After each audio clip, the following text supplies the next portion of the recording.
नमस्कार भक्तों, संसार क्या है? संसार का उद्गम स्थान कहाँ है? इसका स्रोत क्या है? दोस्तों, यह बहुत ही गूढ़ प्रश्न है। अगर हम यह जान लेते हैं कि संसार का मूल अस्तित्व, इसका उद्गम स्थान कहाँ है, तब हमें यह जानने में बहुत ही सरलता और सहजता होगी कि परमात्मा क्या है, परमात्मा कहाँ है, परमात्मा कैसा है। क्योंकि परमात्मा को मन, बुद्धि और वाणी के द्वारा जाना नहीं जा सकता, तर्क के द्वारा उसको जाना नहीं जा सकता, परंतु तर्क के द्वारा यह हम जान सकते हैं कि संसार क्या है। क्योंकि यह मन के अंतर्गत आता है।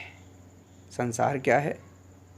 यद्यपि सामान्य भाषा में कहें तो जो कुछ भी दिख रहा है मन, बुद्धि और वाणी के अंतर्गत, वह सब कुछ संसार ही है। जैसे घर, वृक्ष, गाड़ी, लोग, चिड़िया, वातावरण और जो कुछ भी मन, बुद्धि, वाणी के अंतर्गत, वह सब कुछ संसार है। अच्छा, जब यह संसार है तो यह जब मैं सो रहा था तब कहाँ था? मैं सो गया तब तो यह संसार था नहीं। हाँ, एक और अवस्था, सुषुप्ति, जब मैं सो रहा था ना, तो स्वप्न अवस्था में यह संसार था, और मैं जब जगा तो फिर संसार प्रकट हो गया। एक अवस्था थी कि जब मैं सोया और गहरी निद्रा में सोया, तब यह संसार अप्रगट था, तब नहीं था। तो फिर यह संसार मुझसे है। इसका अर्थ यह संसार मुझसे है। तो फिर क्या मैं संसार हूँ? क्या मैं संसार हूँ? मैं संसार नहीं हूँ। क्योंकि अगर मैं संसार होता तो फिर मेरा अस्तित्व हमेशा होता। मेरे मिटने पर यह संसार भी मिट जाता। मेरे जाने के बाद भी यह संसार रहता है। तो मैं यह संसार नहीं हूँ। तो यह संसार क्या है? शब्द, रूप, रस, गंध, क्या यह संसार है? शब्द, रूप, रस, गंध और स्पर्श, क्या यह संसार है? यह भी संसार नहीं है। क्योंकि जब मैं सोया तो स्वप्न अवस्था में स्वप्न आया। रूप, रस, गंध और स्पर्श यह नहीं थे, तब भी वहाँ संसार था। मेरा विवाह हो रहा है, आनंद आ रहा है, किसी ने रसगुल्ला दिया, वही आनंद। अरे वह जो संसार जिसको हम कह रहे हैं कि गाड़ी, इसके बाहर संसार के बावजूद भी वहाँ एक संसार है, और इसमें कोई भी फर्क नहीं कर सकता। कब तक? जब तक वह जग न जाए, तब तक वह इसमें फर्क कि यह सच है या वह। उसके अगर पिताजी मरते हैं ना, तो भांति भांति के लोग उसको समझाने आए। स्वप्न में मर गए पिताजी, तो भांति भांति प्रकार के लोग समझा रहे हैं, बेटा ऐसा है। जानकार कोई, वो जानते हैं, वो समझा रहे हैं, बेटा ऐसा, ये स्वप्न है, ये सच नहीं है, तुम्हारे पिताजी थोड़ी मरे हैं, ऐसा नहीं होता, ये तो सपना है, सपने की तरह है, यह मिथ्या है। तो नहीं समझता। वो कहता है, अरे कितने मूर्ख हैं, हम पे तो इतनी बड़ी आफत पड़ी, हमारे पिताजी अमृत पड़े हैं और यह हमें आनंद ले रहे हैं। समझता है क्या? भांति भांति प्रकार से समझाओ, नहीं समझेगा, जबकि वह मिथ्या है। वह, इसका अर्थ क्या हुआ कि वहाँ पर भी संसार है। अब यह नहीं पता वह मिथ्या है या यह मिथ्या। कब तक?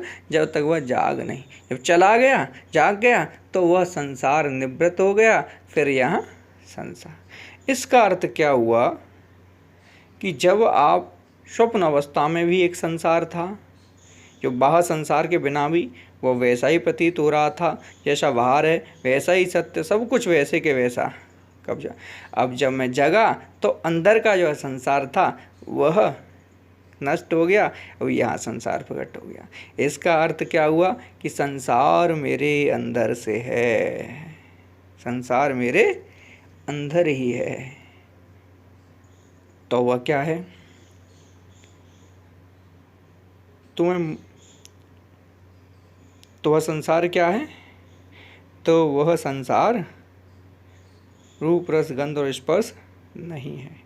तो क्या वह वाणी है?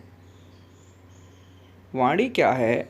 वाणी तो किसी भी विचार को कंठ के द्वारा मूल रूप देना, जिसे सुनने योग्य बनाना, जैसे हम ऑडिबल कह सकते हैं, ऐसे हमारे विचार को सुनने योग्य बनाने का जो माध्यम है वह कंठ है, और कंठ के द्वारा ही हमारे विचार को वाणी के द्वारा स्थूल रूप दिया जाता है। बस यही तो वाणी है।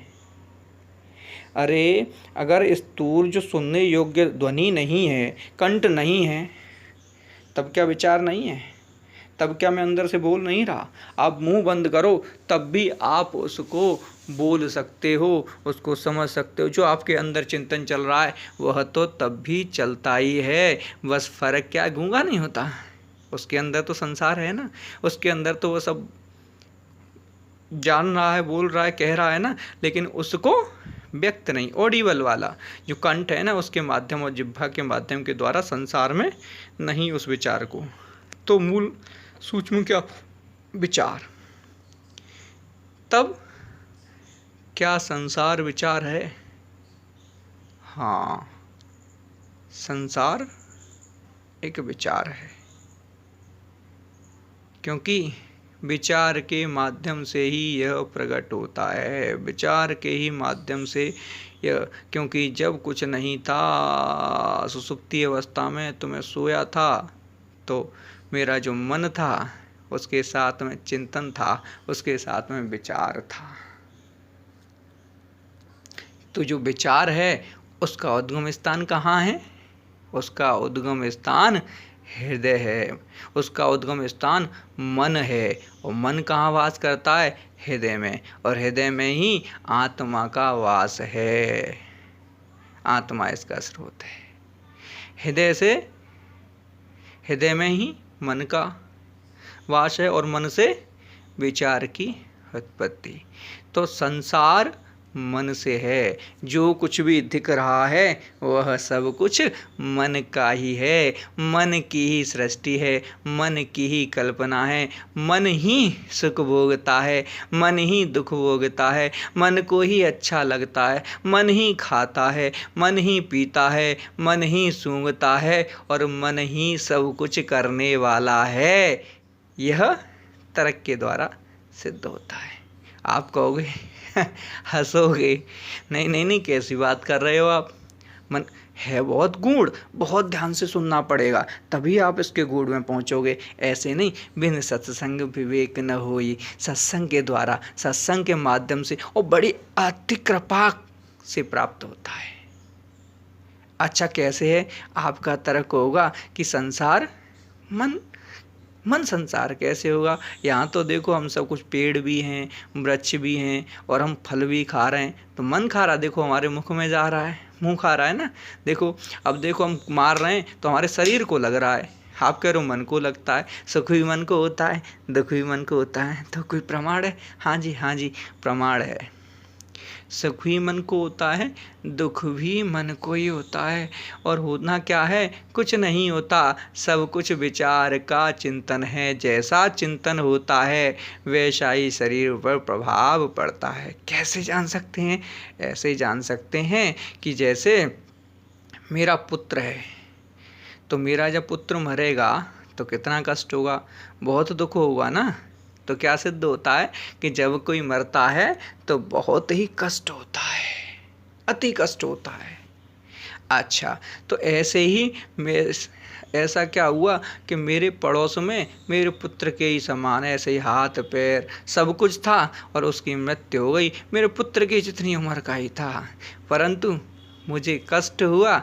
ना ना ना, मुझे तो कोई कष्ट नहीं हुआ। अरे क्यों? मेरा जो पुत्र था उसके भी 2 हाथ पैर, और जो बगल में था उसके भी 2 हाथ पैर। अब मेरे पुत्र नहीं, बगल में जो एक व्यक्ति था वो मर गया, तो मुझे कष्ट हुआ ना। क्यों? क्योंकि मेरे विचार में पहले ही मूल भाव हृदय में दृढ़ है कि यह मेरा नहीं है। कष्ट मुझे कब हुआ? वैसे तो कोई तार नहीं जुड़ा उसका, मेरे पुत्र का ही मुझसे कोई तार नहीं जुड़ा है, उसका भी कोई तार नहीं जुड़ा है, लेकिन मेरा पुत्र मरता है तो मुझे कष्ट होता है, और पड़ोसी मरता है तो मुझे कष्ट क्यों? क्योंकि मेरे हृदय में यह भाव दृढ़ है, यह मेरा नहीं है। यह भाव, यह विचार है, मेरे हृदय में बार बार चिंतन होता है कि जब मेरा मरता है तो मेरा मर गया। इसलिए तो क्या हुआ? अच्छा, इसको और कैसे समझें? ऐसे समझें कि अगर मेरा मरता है तो सिद्ध होता है ना कि अपना मरने पे कष्ट होता है। ठीक है, मरने से कष्ट होता है। अब क्या हुआ कि मेरा पुत्र तो आगरा में है और मैं दिल्ली में निवास करता हूँ। पुत्र आगरा में मर गया, मुझे कोई सूचना नहीं। अरे अभी पता चला था ना मरने पे कष्ट होता, अब मुझे सूचना नहीं, तो बताओ फिर मुझे कष्ट होगा? जब तक मुझे सूचना नहीं है तब तक मुझे, अरे घटना तो घट गई ना, घटना को घटने से कष्ट होता है ना, घटना हो जाती है तो उससे सुख दुख होता है ना। अप्रिय घटना घट गई तो मुझे दुख भी अभी होना चाहिए था, घटना से होता है। अब क्या हुआ? तो कष्ट कब होगा? कष्ट मुझे तब होगा जब मैं यह जान लूँगा, मुझे सूचना मिली 1 महीने बाद सूचना। तब तक तो मस्त खा रहा था, नहा रहा था, नाच रहा था, गा रहा था, पिक्चर देख रहा था। फिर क्या हुआ? मस्त। फिर 1 महीने बाद अचानक किसी ने बताया कि मेरा पुत्र खत्म हो गया है। जैसे ही मैंने सुना, आहा, तुरंत चिंतन चालू, मेरा पुत्र हो बड़े कष्ट से पाला था, अब क्या होगा? मेरा पुत्र चला गया, मेरा चला गया, और चिंतन चालू। और जैसा जैसा चिंतन होता जाएगा वैसा वैसा शरीर पर प्रभाव। मैंने क्या किया? दुखी होने के लिए सिर्फ चिंतन किया। अब उस चिंतन के, अरे घटना से होना था तो 1 महीने पहले होता ना, कष्ट नहीं हुआ। कष्ट कैसे हुआ? जब मैंने चिंतन चालू किया। ऐसे ही इससे साबित होता है कि जैसा हम चिंतन करते हैं वैसा ही शरीर पर प्रभाव प्रकट होता है। अच्छा चिंतन चालू करेंगे तो अच्छा प्रभाव प्रकट होगा, बुरा चिंतन चालू कर देंगे तो बुरा प्रभाव प्रकट हो जाएगा। इससे यह सिद्ध हो जाता है कि संसार सुख भी और दुख भी केवल हमारा एक अपना बनाया हुआ विचार है।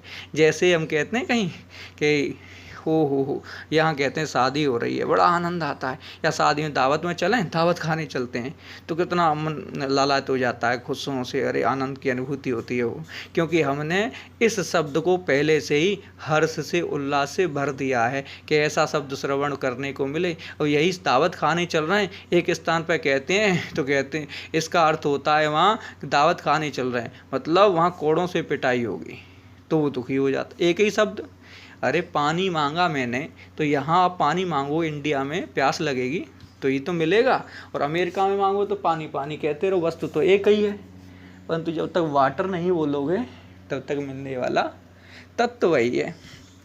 तो क्या हुआ? हमने शब्दों को अपने आप गढ़ लिया है, और उसकी व्यवहारिकता कि अगर ऐसे होगा तो ऐसे होता है, ऐसे होगा, हमने हर एक वस्तु को अपने से जोड़ करके उसका अपने हृदय में मूल भाव बना लिया है कि यह शब्द श्रवण करने को मिले और ऐसी घटना मिले तो ऐसे करना है, ऐसी। अब आप समझ के देखो कि अगर वह जो पुत्र है, मान लेता कि वह मेरा पुत्र नहीं है, जैसे पड़ोसी का है, मर जाए तो कष्ट हुआ? नहीं हुआ। तो जब जान करके, जब हम ये जान लेते हैं कि मैं विचार नहीं हूँ, मैं संसार भी नहीं हूँ, मेरा पुत्र भी नहीं है। अच्छा मुझे बताओ, मैं संसार में यह जान लूँ और यह मान लूँ कि वास्तव में मैं हूँ नहीं। जब मैं शरीर हूँ, मैं शरीर नहीं हूँ। जब मैं शरीर नहीं हूँ तो मेरा भी कोई नहीं है, पुत्र, वस्तु, घर, गाड़ी, घोड़ा, कुछ भी नहीं है। जब मेरा कुछ नहीं है, अब मुझे आप प्रयास करो, कैसे कष्ट दोगे, कैसे दुख होगा?